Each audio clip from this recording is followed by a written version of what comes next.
This episode of the T4 Show is brought to you by Netflix. Watch thousands of TV episodes and movies on your PC, Mac, iPad, iPhone, or TV instantly. All streamed directly to you, saving you time, money, and hassle. For your free 30-day trial, go to netflix.com/GFQ. Hey everyone, welcome to the T4 Show, episode number 139. Yes, we are doing episode number 139 once again because last week, of course, a tech show had technical difficulties. But today is May 1st, May Day, and I have my good friend and co-host and the person that bought me this t-shirt for Christmas, Colm. How you doing, Colm? I'm doing excellent, Michael. It's great to be back. I was unable. I haven't been on the show in 3 weeks because 2 weeks ago when you did a show with Andrew, thank you guys for holding it down, I was deathly ill. But now I'm back. I'm completely healthy once again, and it's great to be here. Yeah, that's the first time in how many years we've been doing the show together that we did not do it together. That was like, I think it's the first time. I thought you were going to be mad or jealous or something, or, I thought there was going to be some trouble, but I knew Andrew couldn't come up to my standards or replace me, so I wasn't worried really at all. Are you sure about that? I mean, you guys are really two play-by-plays, and I'm a color guy, so you needed a color guy. You're a color guy? That's not the right thing. That's what I've been told. You were talking about a color commentator. It's two totally different ways of talking. So similar. Yeah, but before Suncast ends up editing and putting hot dog over that whole conversation, Jessica Zarian's voice, that is the way that I get censored in the show. They say hot dog over my voice when I curse. I just found it out. Control your potty mouth here this episode. I'm gonna do my best, but I won't have to really swear too much because we're going to talk about a lot of cool stuff. Some stuff not as cool as others, but still nothing really terribly bad. And the first thing I'm going to start off with is another update on my Straight Talk experiment. I have 4 days left, Colm. I got the automated voicemail from TracFone, which is basically the company that runs Straight Talk, which is a MVNO of AT&T as well as T-Mobile, depending upon your SIM card. I have to say I'm very satisfied with the service, but I'm still scared to let go. I'm gripping right now. I'm scared to let go of that grandfathered unlimited data plan. And I'm even more scared if I happen to upgrade to it. I'm doing it again. I'm holding on right there. There you go. I'm even more scared if I do upgrade to an iPhone 5 or another LTE phone, because according to you, I'll never, ever want to go to Straight Talk, which does not have LTE speeds. Correct. That's going to be the biggest problem. I mean, those LTE speeds really do make a difference. I mean, today I was actually meeting with a client, and I was actually connected to a Starbucks Wi-Fi, and I was bringing up sites, and they were so slow. I was like, you know what? This isn't going to work. I pull out my iPad. I'm on LTE speeds. I was instantly bringing up websites, and I was able to continue my presentation. So it makes a difference, Michael. It really does. Now, are you've been interested? You've been using it sort of like me as a guinea pig, and that's the way I've presented it for everybody who goes up to the YouTube channel, T4 Show Videos. Have I leaned you more towards the prepaid service as far as even your business line or just your personal line, or maybe both? Is it something you're looking at now? I would, yeah, definitely for a second line. I don't think for my main phone I'm ready to pull the trigger. Just like you, it's hard to let go of that grip, but yeah, for a second line, it's definitely an option, and I think it's a lot of option out there. I mean, the thing that's really interesting is that your video that you did about the T-Mobile, because T-Mobile was doing a huge ad campaign. I mean, it was like every 5 seconds on every channel about this iPhone, $99, and that's all you would hear. And then you uncovered that it's not that deal at all. It's really not $99. Yeah, you know what though? I from where I stood anyway was going to pay, and I still believe if it has all the bands, the $579 price tag is a huge discount over $649 if I were to go to the Apple Store or order online and unlock the iPhone 5. If I get that unlocked, which T-Mobile I heard is very accommodating, well, as long as you pay the phone off, you can unlock it. I save $70 right there on the phone. As long as it has all the bands. Now, if you're somebody, like I said in the video, and it was Mac Rumors that broke the story, we knew guys that have our level of tech expertise know, because we read the blogs every day. We look and see what the catch is on these contracts, and that's why I'm at the point I'm at, because I didn't at one point and got locked in. But the general consumer just sees $99 for an iPhone 5 and no contract. And of course, T-Mobile now, because of the Attorney General in Washington State, now has to change it. Now they're going to that Frankenstein one, which I kind of like. I don't know if you saw that, did you? Yeah, I did see it. Yeah, it's kind of funny. Most people rejected it and they said the service is horrible, but I think it's a very fun little commercial. Funny when he says, what does he say? Something about he uses the term monster, and he goes, "Oh, we're using that term or something." It was really that made me laugh.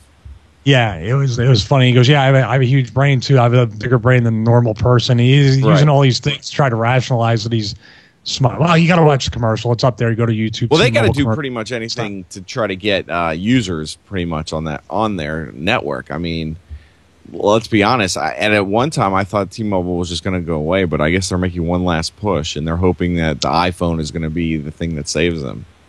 And they merged with the merger was approved today or yesterday. Yeah, right. With Metro PCS. I wonder how that's going to affect Metro. Will not go out of business. That's also another prepaid service that a lot of people I know really lean towards. They have a decent selection of phones.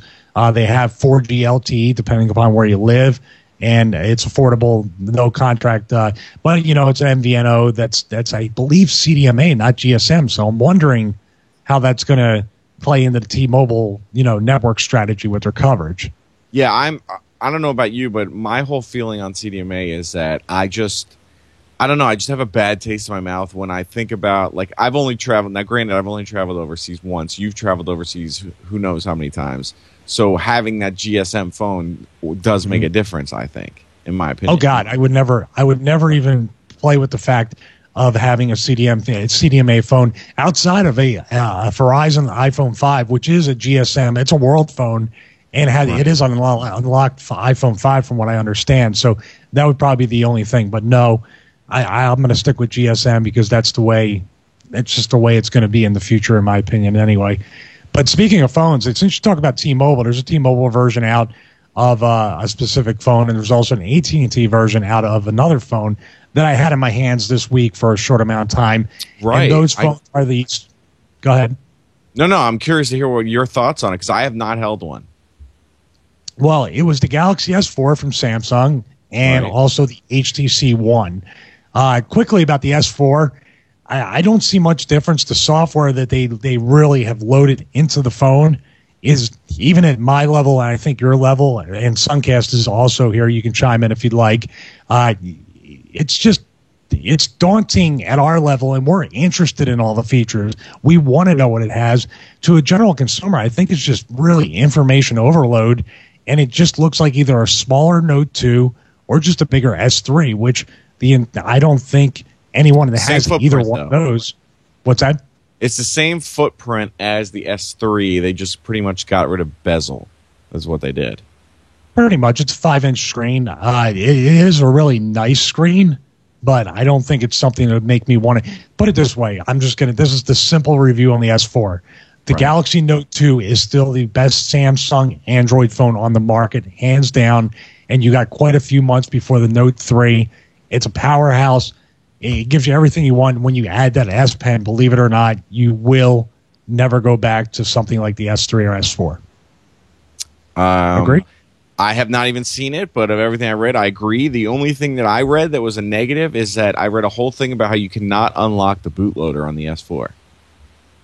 And I think that this is just a trend that we're going to see as Samsung gets bigger and bigger. They're going to become more and more like Apple, and they're going to lock things down, and that's how it's going to be. But the Note 2 still is my phone.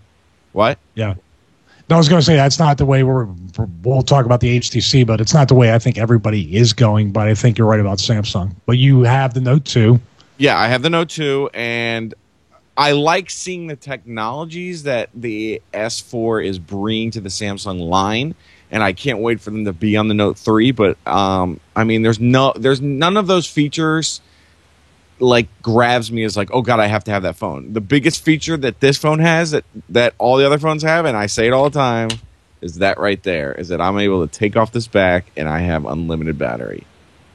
So it's a very good point, especially with the LTE you just talked about too. I'm sure that drains the battery pretty quickly.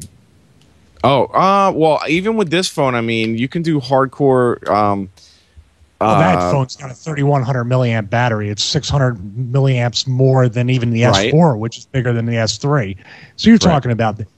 I would just love. This was one thing besides fragmentation, because why can't the Note 2 get what the S4 has right now in an update? But we know we're not going to get it. That's our guess, right? Yeah, no way.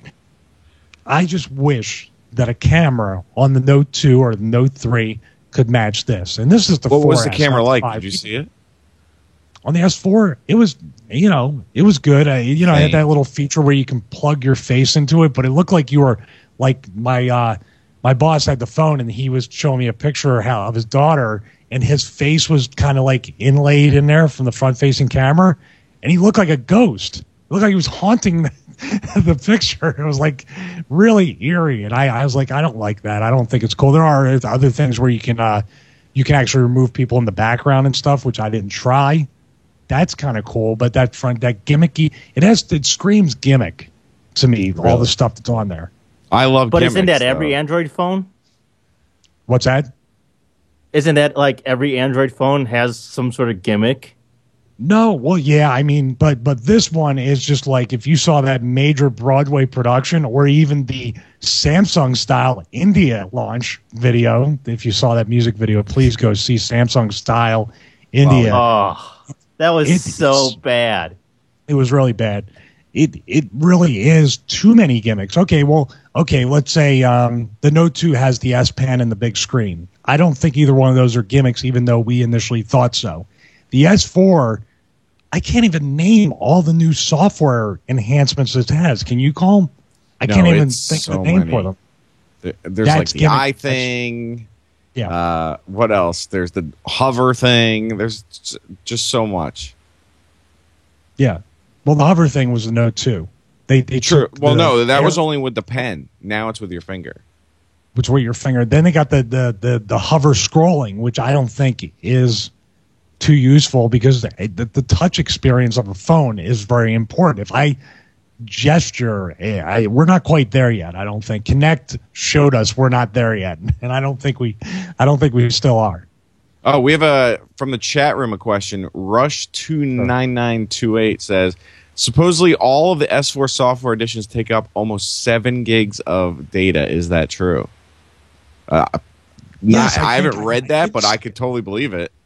No, I did read that. I did not see it on the phone, but that was a major complaint that the OS and all the TouchWiz or whatever's on top of it on the skin takes up gigabytes of space. I did hear that. I don't know about 7, but I know it's a pretty large chunk of OS on there. So, but you have the expandable storage and the ability to do that. Now, the next one we're going to talk on that phone as well. Yeah, on the S4, removable back, and you can expand the. Oh, can you change the battery on that? Yeah, it's not sealed. It's just the same exact. Oh, now you changed your mind? Well, I didn't think it was because the S3, I didn't think you could take the back off. Oh, the S3, I'm like, my girlfriend drops the phone every day and the back comes off, so it's removable. Okay. Yeah, you can definitely remove. I don't think there's one Samsung phone out there, Android-based, at least not in a few years, that you can't remove the back and change batteries or micro SD card. Right. Well, I mean, that's the only complaint I really have with the Note 2 is that I love the front of it and I love this screen, but I mean, this is just a piece of plastic. I mean, there's already so many marks and scratches on this, but I don't care because as long as it works and as long as the screen looks so freaking beautiful, I don't care.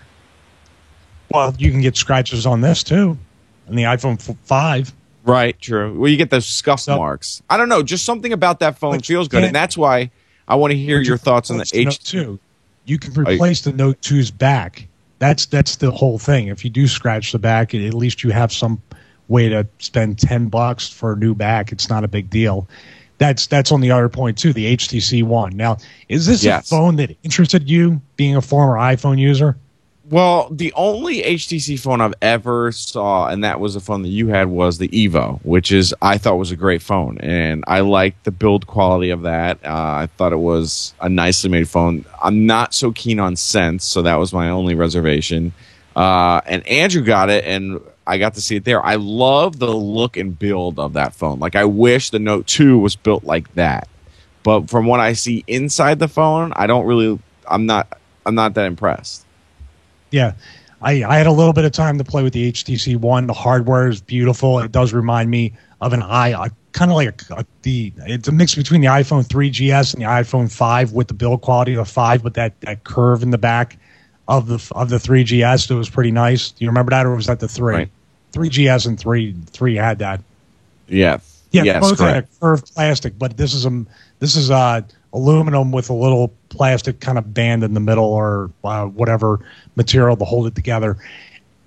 I can't quite put my finger on it. I was talking to Jeff Farina via Twitter because he's very interested in the phone, and I said the UI and the experience seemed, and I couldn't think of another word for it, and tell me if I'm wrong, it seemed empty. Like at least on your Note 2, you have the widgets, you have stuff going on, you have information. This just felt like there was a lot of space, there's a lot of icons. Blink feed took up, pretty much the only thing that had a lot of information, and everything else seemed cluttered in an empty sense. And I know that doesn't make any sense at all, but do you know what I mean when you look at the UI? Right. No, I know what you mean. There was just too much going on that you don't know where to look, I guess, right? Because it's so busy. Okay. I will give you my first impression of the UI when I looked at it, and from the history of HTC, this is what I thought.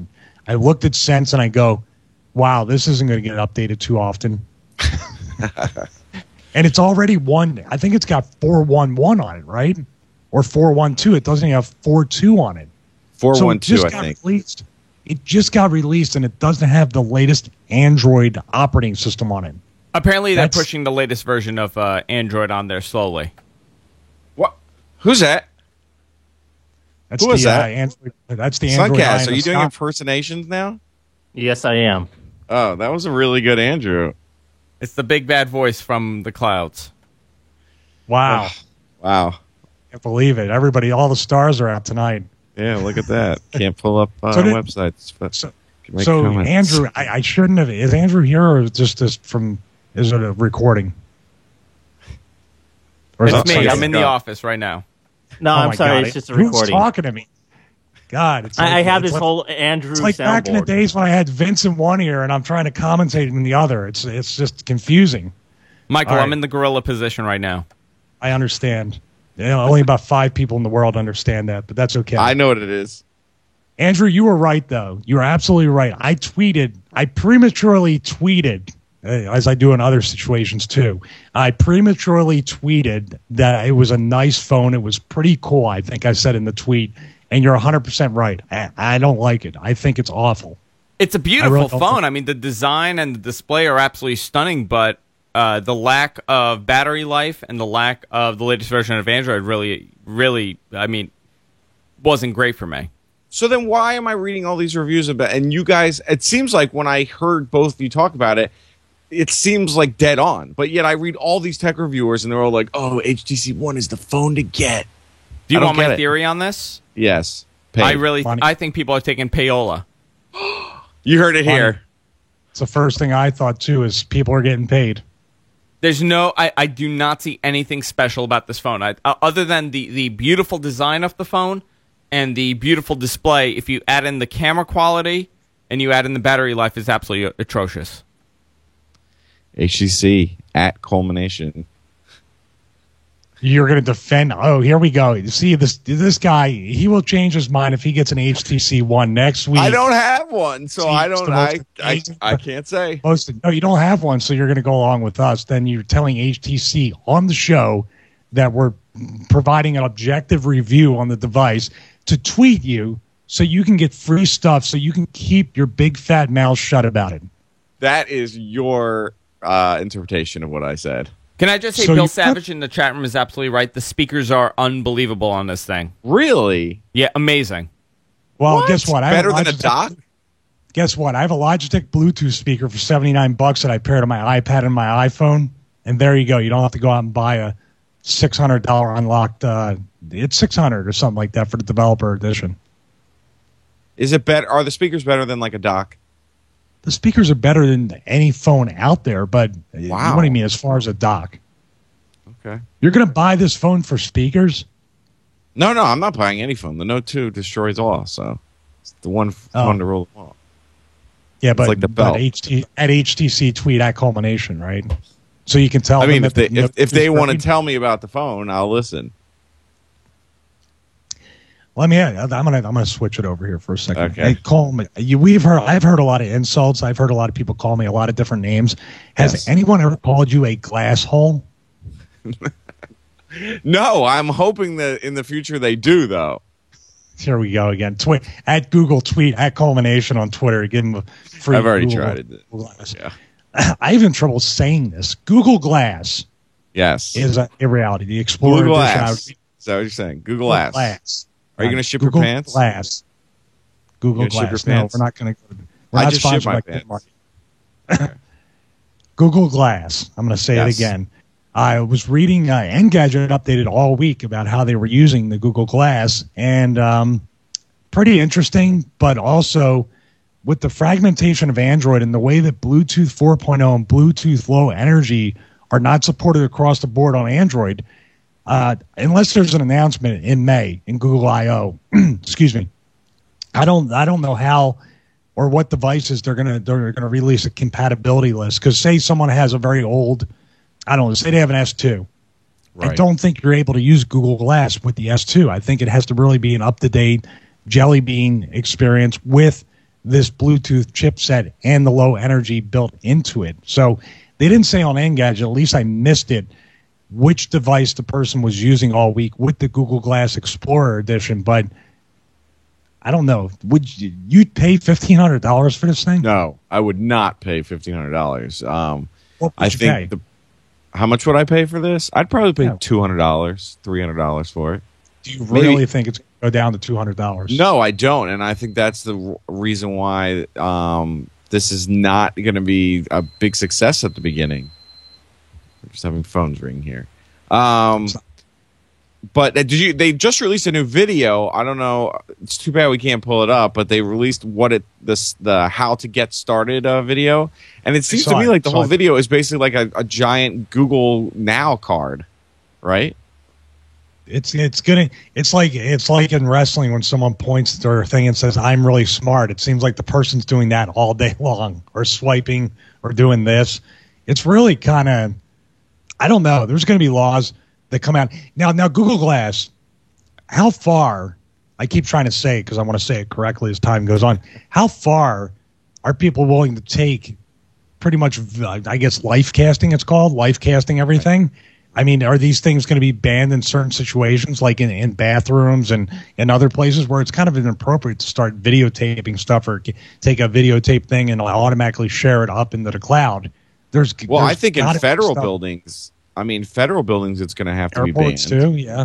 There's going to be a lot of places that display it. I mean, it's not that big right now, but if they see one person with it, who knows if someone that's not really up on tech stuff is going to confiscate this $1,500 piece of equipment off of somebody, or better yet, did I make a point last week? I think I did, or the week before, that you cannot transfer this. Like if you bought it and didn't like it, you can't transfer the Google Glass or sell it to me. You're locked in. What? Once you buy Really? it, at this point, you can't put it on eBay. You can't transfer it to somebody else. It'll automatically. It's always connected to your Gmail account, right, Suncast and Andrew? Yeah, I did read that. All right. They actually said that they will disable it if you try and sell it. If you try to sell it, or if someone else tries to activate that particular thing, it gets bricked. Well, how do you feel about, like, it seems like technology now is going into this whole wearable technology, and we got like the Apple iWatch, you got the glasses. Do you think this is a good area that people are actually interested in? Like, I hear one thing I don't get is that I hear so many podcasts where everyone's excited for this Apple Watch. And like I wear the Nike Fuel Band, which I hit my goal today, by the way, Michael. And I just use it. It's pretty much a fashion thing, and I use it as a watch. but I don't see, like, I have everything on my phone and on that device. I don't know why I would need to wear something on my eyes. It makes me look like an asshole, glasshole. Yeah, exactly. I'm still satisfied with the iPod Nano Watch. I think this is a great, Sure. great fashion accessory. Like you said, I just wear it, change the watch faces. I can see wearable computing, especially using Bluetooth or even Wi-Fi, to get information from your iPhone. I think that's the next step for iOS, is to go onto the watch. You have yours too. It doesn't match though. Oh, here it is. Let's go to the video. Let's go to the audience here. Is there a problem with the way this looks? Michael doesn't like because it's silver here and a darker silver. I like the two-tone. Matching. A very symmetrical guy. You have some sort of two-tone thing going on. Well, look at that. Anyway. So anyway, come on that. Yeah. I think it's safer. I think it's safer. He's a kiss ass. I think it's safer that you go the way of wearable watches rather than something over your eye that distracts you from things. I mean, if you think texting and driving is bad right now, yeah. I mean, wearing this thing and being distracted by the news feed, the weather, people on Google Plus, which, by the way, nobody uses, so that part won't be too bad. This is going to create maybe a bunch of new laws, a bunch of new ways, a bunch of new restrictions on something like this. The watch will not. The watch will enhance your experience. I think that's the next step for Apple. I do.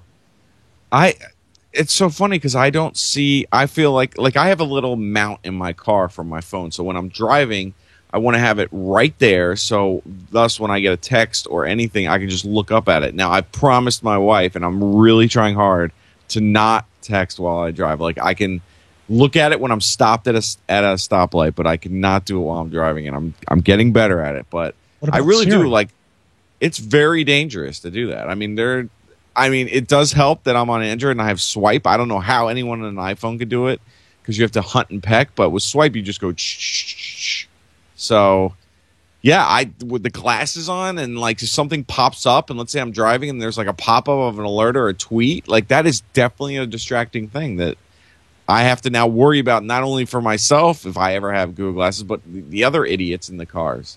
But don't you think that they're going to have some sort of controls to tell that when you're in some sort of car like that, when you're driving, when you're moving that sort of speed? It's got. I mean, you can do that with GPS now and have it sense motion and whatnot. You can even do that with the gyroscopes that they have in there now. That's true. When you're driving a car, they don't let you enter in your destination on the GPS when the car is moving. It always makes you stop to do it in my car. Interesting. You get to I don't know. I mean, obviously, this is cool. I mean, we both would wear a pair if we could, right? I mean, I try it out, but you know what? This raises a whole bunch of privacy concerns. I think people are not aware or don't even care about privacy anymore, about that kind of stuff. Like Suncast just said, they're tracking you, they're watching you, they're monitoring you. I mean, if they're going to do it in the car, it's location based. The Google Now's location based. Most of Siri's location based. You're giving your data where you're at and everything to people, and people just seem to really just kind of shrug it off. But I'm becoming more and more a person that is not comfortable with it, and I use it still, but I'm still aware that there's, that our privacy's at risk.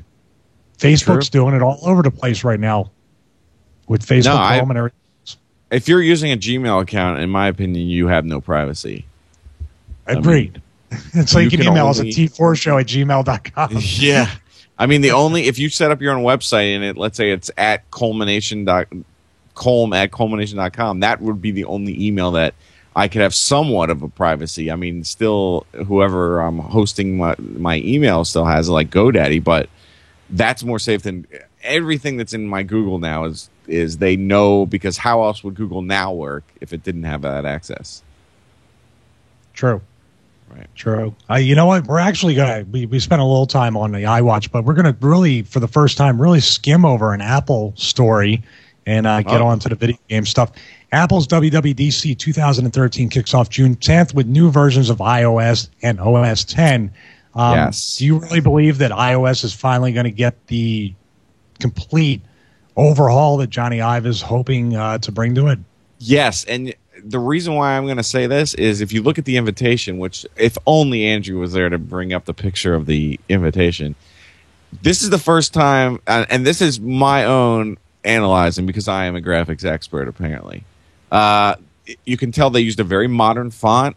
They didn't do any of that skeuomorphism with this picture of WWDC. I think this is where we're going to see Johnny Ive show us what his OS is going to look like, and it's going to really be a turning point for me to decide, do I want to stay in the Android atmosphere, or is this new iOS that Johnny Ive is bringing us, is it something worth switching back to? I think. Now, this June 10th WWDC event doesn't mean they're going to release iOS. They're targeting hopefully to the fall because they've taken OS 10 engineers off and put them on the iOS team. So don't think that, hey, 2 weeks later we're going to get the iPhone like we used to get all the time and we're going to get iOS 7. This is probably a fall event for both if they even release the iPhone 5S or the iPhone 6 or whatever they're going to call it. Hey, do you think they're going to do a 5S in June? Yes, 100%. Do that? No, July. It'll come out in July. And you think they're going to do a 6 in September, October? No, 6 will be next year. What it's if one it's phone June? a year? Every time it's always one phone every year. It's not one phone a year. Yes, it is. When was our 2 phones? 5 was in the fall. Yeah, so then we're going to have another one. Was 5 in the fall, or that was July? It's not. Oh, July wait, yet. no, it was right before I went to Disney. You're 100% right. It was September. You're right. Yes. So you're right. So still, if they come out with a phone in September, that's still one a year. Well, how about if I do this? 5S or 6? For you? No. I think there's nothing. The 5S or the 6? They're going to call it a 5S, but if we're going about if you should upgrade, I'll tell you this right now. Do not put on iOS 7 on your 4S, or that'll be the death of your 4S. And anyone who has a 4S, do not do that upgrade, because that upgrade is just to make your phone slower so you buy a new one. Do not do it. I'm convinced of that, too. Well, I know that for a fact because I went from an iPad 2 that ran so slow on iOS 6, and I got an iPad mini with the same exact internals that could run Siri when the 2 couldn't, and that runs much faster than the iPad 2. Yeah. How's that possible? I'm really excited if they announce a new iPad, because that is what I cannot wait. I have this iPad 3, which is the iPad that we don't speak of, and I cannot wait for a new iPad. I'm going to get the full-size one. I know everyone's saying mini with Retina, but I've thought about it, and I go, why would I want that when I have a gorgeous 10-inch screen? Hopefully it'll come out with 128 gig, because I would love to have more space on it, and I just want it thinner and hopefully better battery life, because let's be honest, the iPad now gets me through I'm a heavy iPad user during the day, because it's basically my media device while I'm working, and that I can basically get to 20-30% by the end of the day. Yeah. Don't they have 128 gig out? They do for the 4. They do already. Oh, okay. Well, there you go. Yeah, they do for $8.99. What is it? $7.99, and then you got to pay. So what's the lowest? It's 3264. No, 16, 32, 64, and then they did a quiet release of 128, right, Suncast? Yes. They do have a 128 gig iPad. Wow, that's which what I think want. is amazing. I think it's amazing. So, you just want the Retina Mini to come out so you can tell me mine's not Retina. That's the only reason I would want it to come out, is because I could be like, haha, I told you.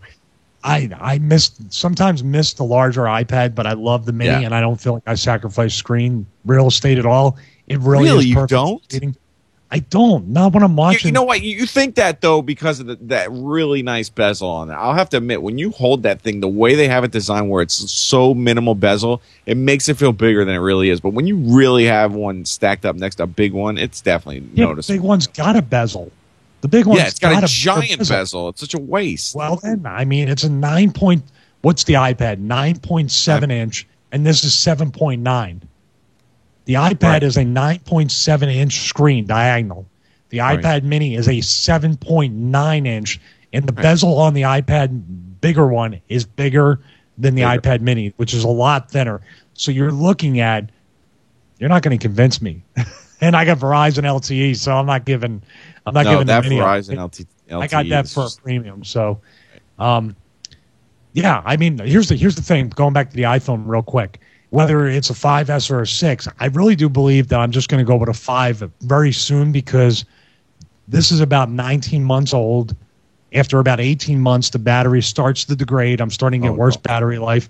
I am starting to have some touchscreen issues and some home button issues. And also, you have to wait, how long? Maybe 2 months for the unlocked version of the iPhone to come out. You have to wait quite a while for it to be unlocked, right? They always have a delay of 2 to 3 months for the unlocked version of it. You can buy it out of contract, but it's not unlocked. Oh, I see what you're saying. We're correct. Yeah, it's usually 2 to 3 months, actually. Yeah. Yes, and a little piece of advice for people that think I'm going to pay $650 for the iPhone 5S or 6 off contract on AT&T.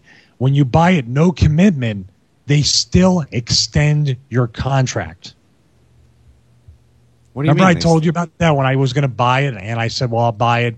No commitment. They said, well, we still extend your contract. I said, what's the difference? Right. I remember you saying that. It's some. Don't ask me how. I argued with them about it. I wanted to buy a no commitment iPhone, and they said, well, you're a customer. You buy at this price, we extend your contract. And that was a person in AT&T's store, their corporate store, and also when I called the 800 number, and also I tweeted them. So 3 different sources say the same exact thing. You remember I tweeted them months and months ago about that? Yeah, I do remember that now. Yeah. That's awful. So, unlocked might be the way to go. Yeah. So, yeah, basically, let's wrap up this. Is WWDC. It's happening June 14th, Moscone. We're going to get to see Mr. Tim Cook, which, on a side note, I don't know if you read the story about how there was that auction to have coffee with him. Did you hear what happened? No.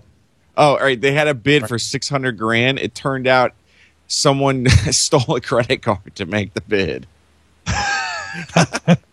So I don't know what's happening with it right now, but I find that so funny.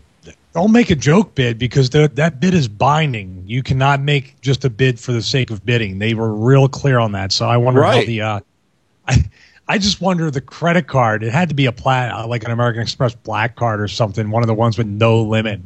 Because how can you put $600,000 on a credit card? That is true. Someone has really good credit, apparently. So basically, I'm sorry, I stole Andrew's credit card. Or Spencer, isn't he the millionaire here at the GFQ network? But I don't have his. So basically, somebody, maybe a millionaire, hung out with a billionaire and said, "Wow, I'm going to steal his credit." So we have a very rich thief stealing from a richer person in order to make that bid. Could you imagine getting a phone call from the credit card asking you, Michael, did you make a $600,000 charge to your credrit card? That's how they found out, Suncast, is that they called the owner, and that's how they found out, because the owner was I would imagine if you're spending $600,000, you're going to get a call from the credit card company. Yep. Yeah. for coffee with Tim Cook. I'd rather take Tim Cook to China and have him work out some manufacturing deals for me, but how much is that? That's not anyway. Let's talk about the next Xbox, because apparently here at GFQ Network we know about iOS, did I? I really didn't gloss over Apple like I said I would, did I? No, we didn't. We spent time. New Xbox, May 21st. Broken. News broken right here on the GFQ Network. I don't know if Andrew and Paul are still in trouble for that, but yeah, they broke the story and they got a lot of press about it. And it turned out to be right. May 21st. 100%. Is when we can expect to be briefed on whatever it is Microsoft's been up to. So that's got to be a new Xbox, and I'm more excited about this than the PS4 because we might actually get to see the box. Yeah, that is true. It's so weird what's going on with E3 this year. I mean, Nintendo has already come out and said they're not doing a press conference like they usually do. All we know about Sony is like what they say it's going to have, and we've seen a controller. Xbox is hopefully going to show. I'm hoping they just focus completely on hardware, and then they use E3 to talk about software. That would be my ultimate scenario. I hope they don't do the same thing where we just see a controller or we see a power cord. But and it's funny how Andrew and Paul were right on the money, apparently, because, I mean, to the date, it seems like. So yeah, looking at it here, there's no real. I mean, it's codenamed Durango. It's on May 21st in Redmond, Washington. And do you think it's going to be called the 720? Do you think it's going to be called the Next Box? That's what the 360 was rumored to be called before. What do you think it's going to be called? I think it's going to be called Xbox Next. And they're going to use the X somehow. That's what I'm going with. Awful. What do you mean? That's what you asked me. No, the Xbox Next. It's too much. Or the Next Box. How about that? Next Box. I think it's gonna be a 720. Because the 360 that doesn't make any sense. Well, 360 doesn't make any sense because you're doing. So what? Then the next one's gonna be 1440. All right, fine. You had your name and I had my name, and we'll both be wrong. First of all, to get the chat room to put in. We should just ask Andrew and Paul. What's it called? Andrew, do you know what it's called? There was a rumor this week saying that they were going to call it the Infinity. Why Xfinity now with Comcast? That doesn't make any sense. Maybe because BioShock Infinite did such a great job. I don't know. I mean, I can't wait. Obviously, this box is going to. I would be afraid right now if I was Roku, if I'm Apple TV, all those media center boxes, all those smart TVs, because, I mean, let's be honest. I go to everyone's house I go to has an Xbox, and the majority of people use them as a Netflix player. I mean, that's all that thing is. So, and I find that crazy because I don't know about you, but my current Xbox, when I turn it on, takes freaking forever to turn on. It takes so long to go into any app.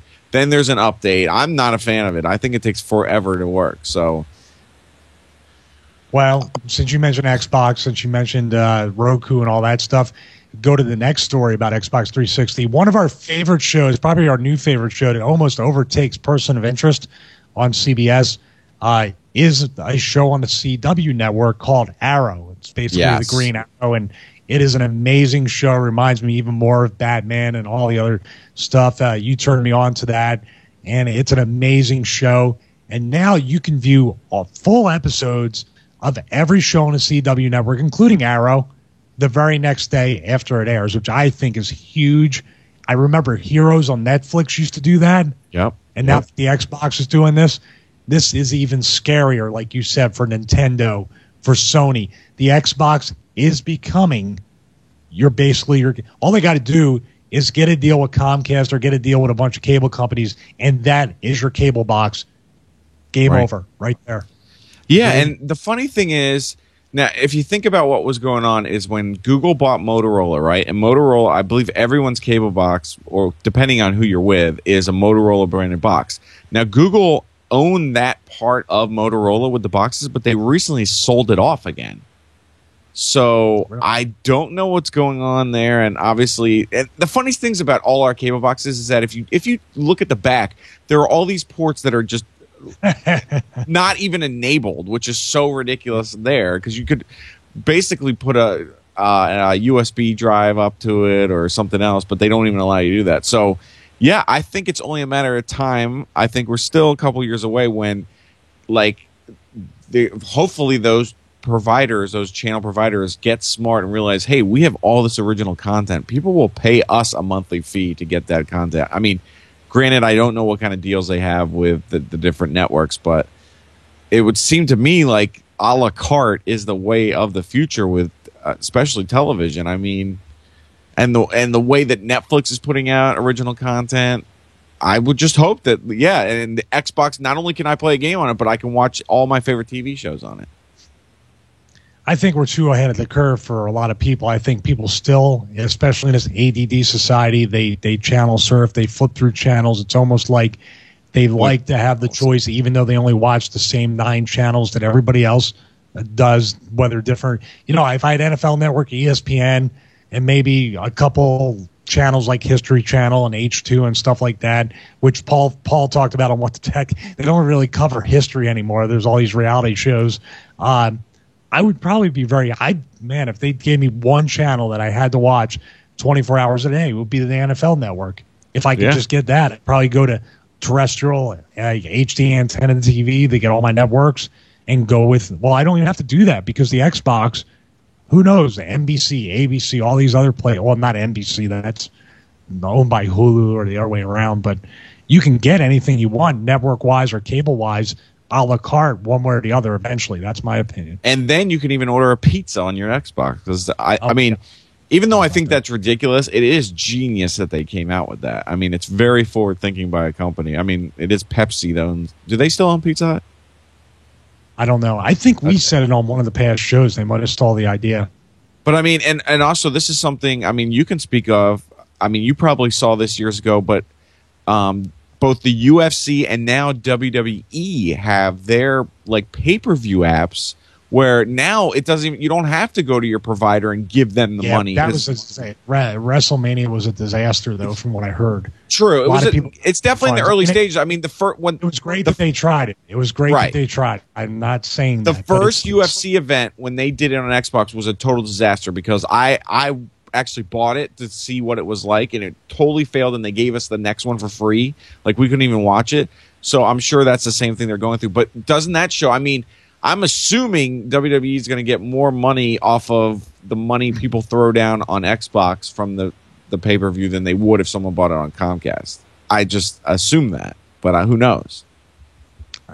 Well, the price is the same though, right? $70 for that last one they did.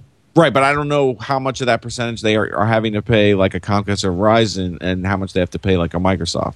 Because I know on Microsoft you have to pay to have that app on there, but I don't know if there's like fees for every time someone buys. It could be like a 70-30 split like Apple does for the app. I understand what you're saying. Yeah, I'm not sure. So, but, I mean, that is really refreshing because that shows me that, hey, this is definitely somewhere we need to be, and there are plenty of eyes on this and plenty of users, so we should have a channel on there. Well, and then you have the people that are even more forward-thinking and just go to Ustream. Or First Row or something like that. First Row, that's the one I'm looking for.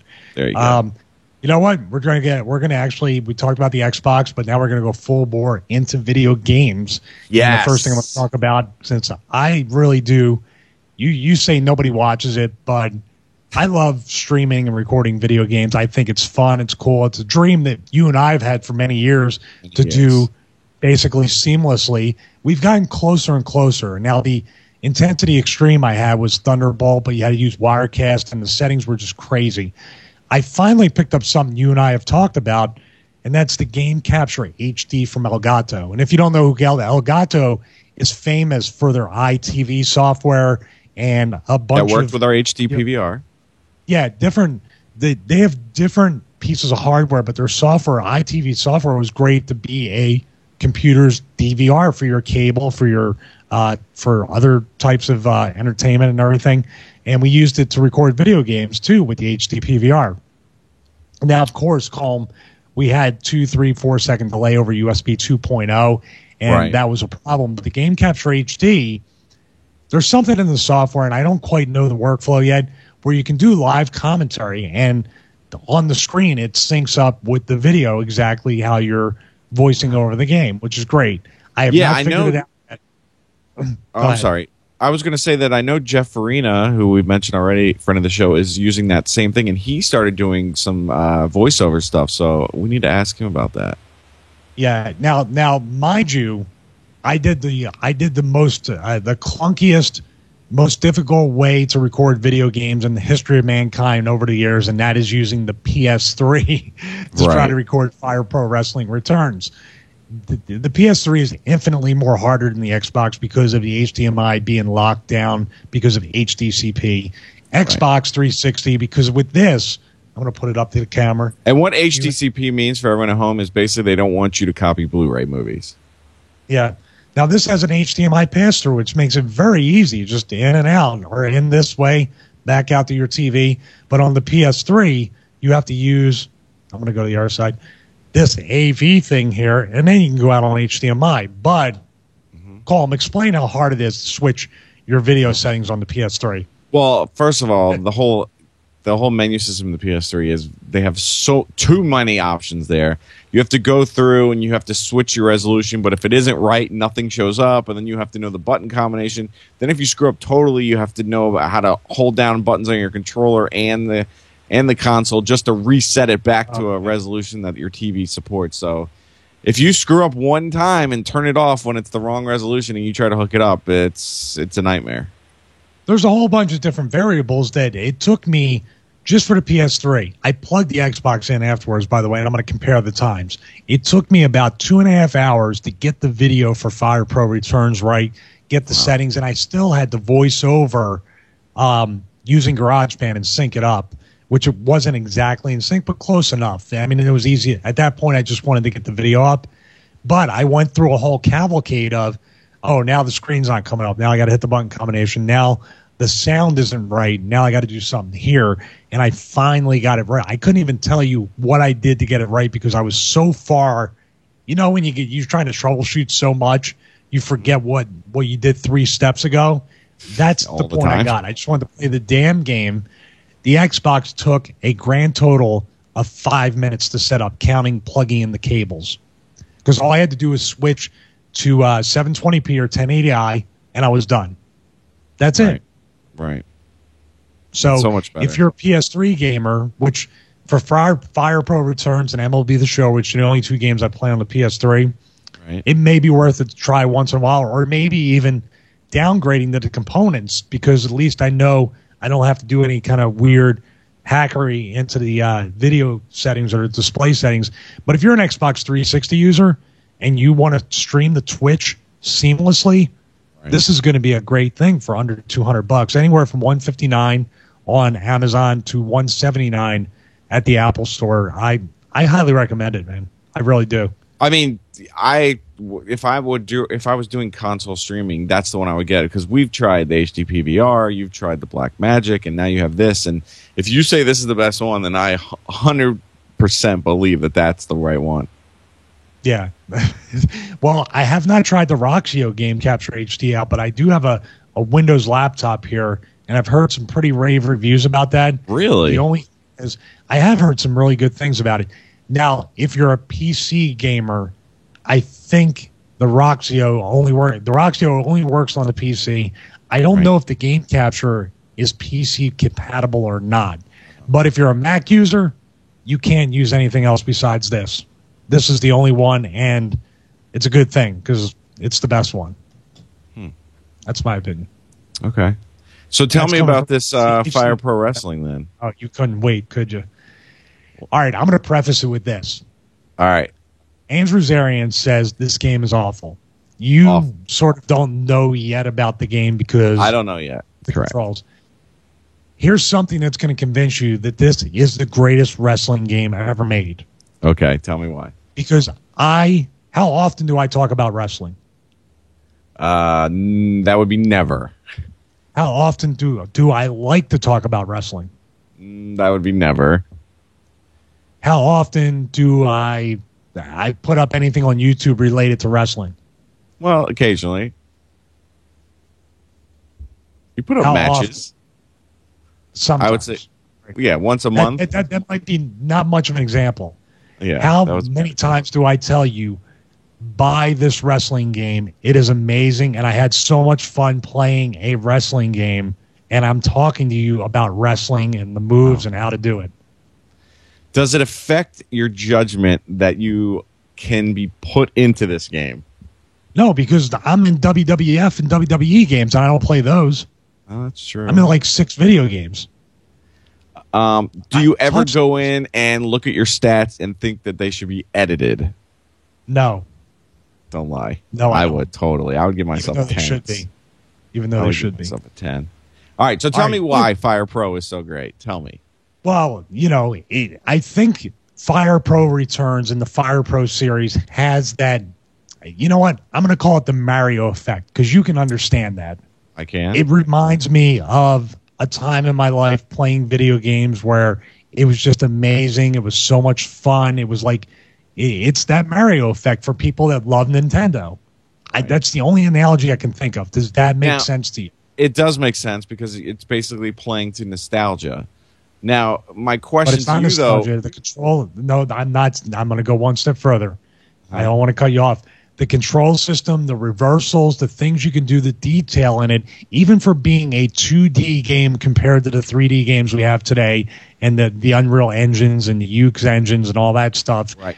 This game has substance, and you can do so much with it. And the fact that years and years after this game was released on the PS2, right, people are editing rosters in 2013. Now, that is the thing that basically made me buy it, is because, and I'll give a shout out, friend of the show, William Boyd, I believe he's the one that showed you, right? Same with me, yeah. Okay, so you download the game, which is $10 on PSN Network, and then basically through a USB stick, you can basically put the current wrestling rosters from all the organizations, independents, Japanese, like everything. Legends. I was blown away by the not only the roster, but how like amazing they look in the game. Here's and you can they constantly get updated. And here's another point of nostalgia or analogy that it reminds me of: NFL 2K5 for Xbox. How many years after Dreamcast. NFL 2K5? No, NFL 2K5 was Xbox. Oh, you're right. NFL 2K1 was Dreamcast. Is that the Terrell Owens one on the cover? Yeah. Okay. That one's the best. The Dreamcast one was Randy Moss for the Vikings. Remember 2K1? Right. That's where you could. That's where you could tackle the guy after he made the touchdown. Tackle him like 100 times. But NFL 2K5, how many years when Madden sucked? How many years did NFL 2K5Forever.com update the rosters to the memory card, and you could basically always have updated rosters with that incredible game? I think still to this day. No, I looked at sites now, man. Well, Tecmo Bowl also does this. Tecmo Super Bowl, they release the current rosters every year. And they have a tournament every year in Madison, Wisconsin that we get invited to every year. I just need to learn the control. It looks like it was almost like an HD version, because when I loaded up, I was like, this was on the PS2? It looks unbelievable. I wish they would bring it to the Vita. That would make it so amazing. That would be unbelievable. Now, technology, it can handle a PS2 game. Oh, really? So my question is, which mode do you like suggest? Because I noticed all the different modes, and it seemed to me like I immediately wanted to play Battle Royal, but I did like, and I want to say this, is that in those Ukes No Mercy revenge games, I love that whole little storyline, like going to go get the belt thing that they had, so that it could save your progression. This does not have that, though, right? Well, it's stripped down. The original version did have stuff like that. Oh, it did. Yeah, this is very stripped down and doesn't have multiplayer or even local multiplayer, from what I understand. But what you're getting is a game, especially with the rosters and all the other stuff, that you can really do a lot with and have a lot of fun for $10. And what am I trying to say here? Oh, the control system. Here's how the control system works. Okay. Now, you're used to basically, even when you played, actually, you know what? You ever played WCW Revenge for N64? Right. Remember when you go to lock up and then you got to hit the combination?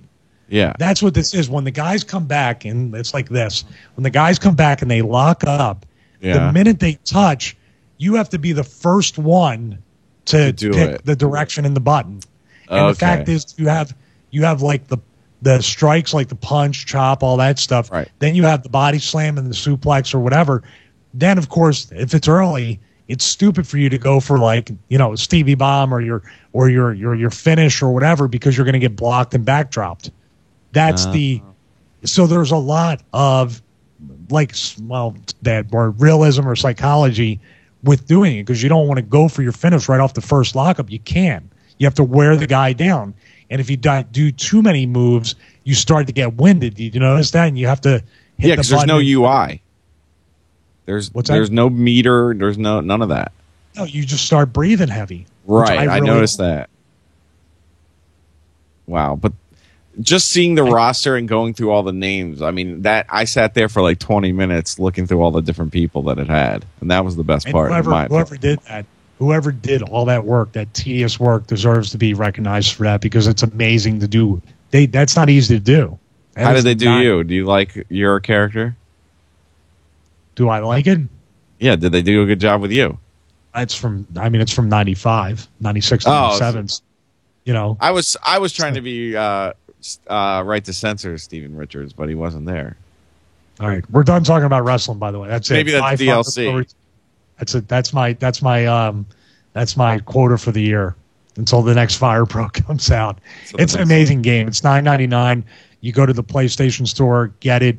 I hope they come out with a Vita version because that would be a dream come true. Anything you can get on the Vita that's a good game that's fun, I would go for. And you did a video, so everyone check out at T4 Show Videos, and you can see live gameplay. Yeah. You know what's funny is I just got a message from one of our listeners saying that I haven't returned his phone call. He feels a disturbance in the force. Oh, that's funny. Coming from an old cowboy wrestler, Ron Bass. Oh. That's funny. Yeah, he's a big Trekkie. Is he really? Yeah, we were in Germany. He talked about Star Trek and Sci-Fi Channel and all these shows like Face Off and everything. He was really into it. Really? He's a geek, man. Yeah, but for $9.99, anytime you can get a game like that in the PlayStation Store, go for it. It is very, very good. And yes, I put a video up of me versus my good friend DDP, and I think I went against the rules of video game recording, and I actually uploaded a video where I lost in a game. People don't usually do that, do they? No, I wasn't sure if you were playing as DDP, beating on yourself, but then you told me no, that was not the case. I beat on myself enough in real life. I don't need to do it in Fire Pro. Okay. All right. Now it's your turn talking about video games. Yes. I have 2 games to talk about today, and the first one is out today, and I think everyone immediately after this episode, you should go immediately to either Xbox, PSN, Steam. I think those are all 3 of the main ones that anyone should worry about, and you should pick up Far Cry 3 Blood Dragon. I got this game early so I could play it and tell you all about it. This game is $14.99, and it is the best $14.99 that you should spend right now.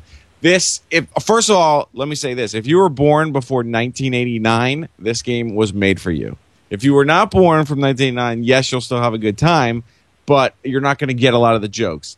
What they did here is that the Far Cry 3 game came out at the end of last year. Everyone loved it. It's sort of like one of those where you're on this island. You got a lot of weapons. You got to take over these different fortresses, and you hunt animals, and it was a great game. So I don't know who at Ubisoft decided that it would be a great idea just to have fun and do something crazy, but they took that engine and they just made like an 80s action movie game where it's over the top. They're like it says, there are blood dragons. What these blood dragons are these giant dragons that look like they have like the Tron colors on them, and when they turn red, they're mad. And you actually take these synthetic hearts and throw them around the board, and they will actually go towards them. So you can actually use them as your pet in a way and take out whole fortresses of people just by throwing these hearts at. You've got not only the main gun you have, guess what gun it is? No guess? AK-47. It's the gun from RoboCop. You have the gun from RoboCop, that amazing gun that he has in the side. You pull it out, and you get to use it. Right there, I was already hooked. They have the cinematics in the game are that whole 8-bit like art style where they brought that back. The load screens are like a VCR tracking, and they have like the whole like, remember when VCRs, like when you had to get your tracking, you have to press that button to get it just right. I mean, everything that you could love. The tutorial is over the top annoying to the point where it says you're hating these tutorials, aren't you? How annoyed are you? And keep pressing A. So much fun. I'm smiling constantly when I'm playing this game. I highly recommend it for everyone out there who listens to this show. If you're a fan of this show, you're going to be a fan of this game. It's a first-person shooter. Go get it right now. Far Cry 3 Blood Dragon. I'm watching it right now. I'm in there. You have to go through the age gate. Then now you have to go through an age gate. What kind of restriction? The language. All right, that's another thing. Language, you're going to hear every word in there, so definitely if you're over 18 or if you're not, ask your parents. I'm not your parent. So Suncast can't censor that and put Jessica Suncast there can't censor it. There's also do you remember the sex scene in Team America World Police with the puppets? All right, this sort of goes that way because you're seeing a sex scene with a cyborg and a woman. So you're seeing a metal hand doing things. That's another thing. One of the taunts is that you give the middle finger with your cyborg hand when you run out of ammo and stuff. And this is only on PS3? No, everything. PS3, Xbox Live, Steam. It's everywhere. Sorry. Yeah, it's everywhere. So, yeah. And check it out. Go to their site. Look at videos. I'm in love with it, and it's a short game too. So, and it's $15. I mean, you don't have to worry about paying $60. And here's another thing: because people always ask me this, you don't have to know anything about Far Cry 3. You didn't have to play Far Cry 3. This is a standalone game. So, enjoy that. And the other game I want to talk about is another interesting game that was sent to me. It's Shoot Mania Storm. And what Shoot Mania is, and the only reason I wanted to mention this is that this is sort of like a community multiplayer shooting experience. And to explain that more, it's almost like Minecraft in a way meets a multiplayer shooter, because you're able to go in and create maps and then put it out there for other people to come and play your multiplayer maps. And it has an incredible scoring system. If you're into esports, this is definitely another game that's going to be hot on the esports because of the precision and the competition that it gives. I'm going to hopefully in the future maybe we'll do like a Shoot Mania T4 like group if people are into it.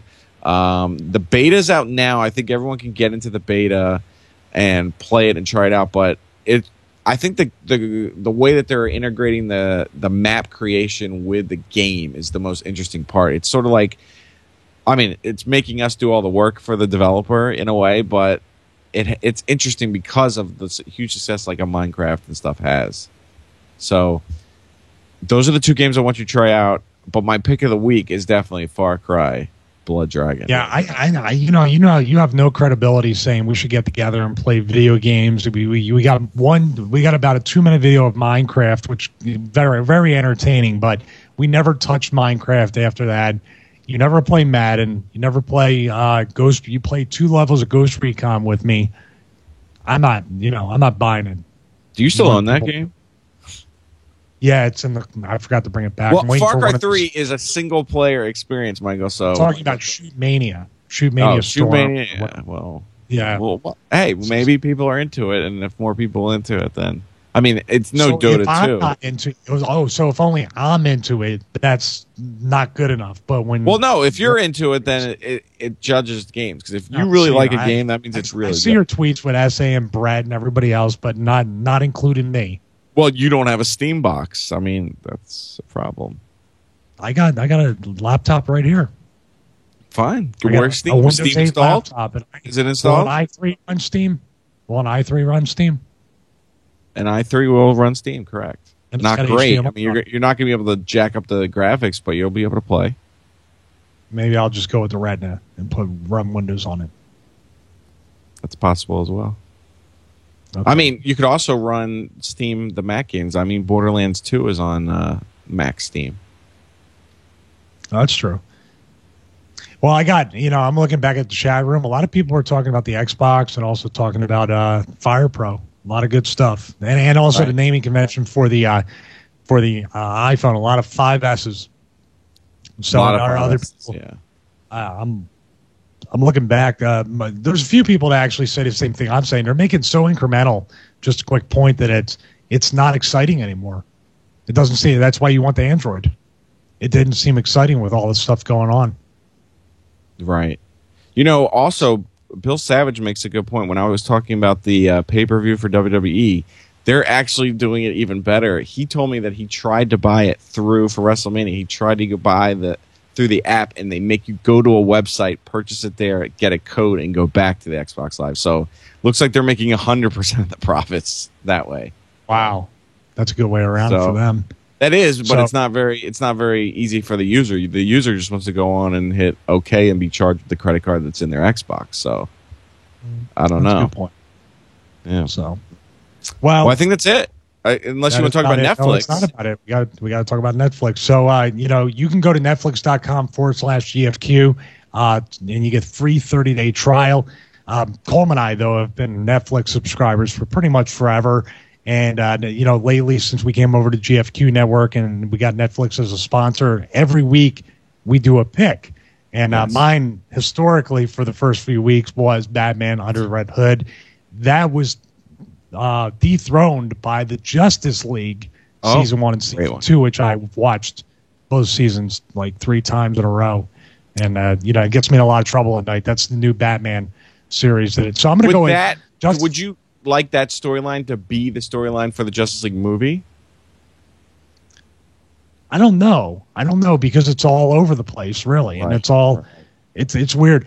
I'll go back to it. I think Justice League is my pick again. I know I pick the same stuff weeks and weeks. When I'm kind of like JMav, your son. Like when I find something I watch, I watch it to death. I've been told I'm like a little child sometimes. Well, I mean, every day he wants to watch. It's at 5:30 is Batman the Animated Series, and at 6 o'clock is Batman Beyond, and we watch back to back. How many times did you watch Psy and Gentleman? Oh my God! Now we use the new Psy Gentleman video we'll play it so we can cut his fingernails because he'll be totally entranced by him. He loves Psy. Yeah. So, Justice League, the thing, I want to repeat it that I said 2 weeks ago, the thing I really like about Justice League on Netflix, and there's also Justice League Unlimited, but I prefer the regular one because every single episode on there seems to have at least a 2, if not 3-part series, which I really like. And like I said on the show, I don't appreciate that when I'm watching a show and I have to wait till next week. But on Netflix, it's great because I could pretty much watch it straight through. And I'm going to give everybody a tip. Once again, talking about the Xbox 360, I love watching it on the 360 because it automatically plays the next episode. Oh, yeah, that's right. So I can fall asleep to that. The Apple TV shuts it off, which gets me in trouble again because someone likes to fall asleep watching the TV. But if I brought my Xbox up to the bedroom, it would play the entire first season, if not, well, probably just the whole season, from 1 to 20 or whatever, straight through, which I think is a nice feature of the Xbox 360 with Netflix. So what's your pick, Colm? Well, first of all, Netflix just announced too that they have a new family plan. So for $12.99 a month, you can have up to 4 simultaneous streams. So yeah, go to netflix.com/GFQ. But my pick is a documentary again. It's called Just Like Being There. I don't know if the audience is hip to this, but have you ever heard of Mondo? No. Okay, so what Mondo is, and if you follow their account, they release like special limited edition like posters. And actually, this Friday, I'm really excited because they just showed what their Iron Man 3 posters are looking like, and they look unbelievable. What they do is they tweet out saying these are available. You have to go to the site as fast as you can, get it in your checkout, and buy it. And they're like 45 to sometimes 75, sometimes to 125, depending on how rare or how many print run they do. And what this movie is Just Like Being There is about how that whole like subculture of like limited edition posters started, and how they have conventions now, and how they collaborate with everyone, and just how big that's gotten. So it was definitely entertaining, and especially if you're someone who's into those like posters for different movies and stuff, you should check it out. It's called Just Like Being There. Just Like Being There. Yep. I've seen a lot of people. You've seen it. I'm sure you've seen it on the queue of recently being watched. Yeah. Should I upgrade to the family plan, by the way? Am I going to have a problem? No, the standard person can do 2 at the same time. Yeah. Standard. Should I upgrade to the family plan? I don't know how many people on your plan. I don't know. I'll see if I have a problem with it. So yeah, go to netflix.com. What's that? If you ever have a problem, then maybe we should talk. Just have to upgrade to the family plan. Did everybody know we share a Netflix account? Big deal. Whoa. Is that out there? Whatever. I share with Alyssa. How's that? Does that sound better to you? That sounds all right. Okay, good. So Netflix, you see I was in the middle of a read. Netflix.com/TFQ. Try for free for 30 days. But like I say all the time, once you do it for $8 a month or 12, if you need up to 4, it's a great deal, especially in this age of on-demand a la carte TV, and that's the way it's going. So, right, Arrested Development, May 26th. Arrested Development, May 26th. One of my favorite shows. Yep. Nice. Still haven't watched House of Cards yet. I don't know. I haven't done that either. Yeah, I have not. So, once again, you can follow him. Do we even have the no, we don't have the Twitter things up there. You can follow me at Michael Manna, follow him at Culmination, follow Andrew at Andrew's Aaron, and follow Suncast. That's Suncast with a K, not a C. And also follow the GFQ Network at GFQ Network. But for now, for everybody here at the T4 Show, thank you and best of luck in all your future Colm Shares My Netflix endeavors.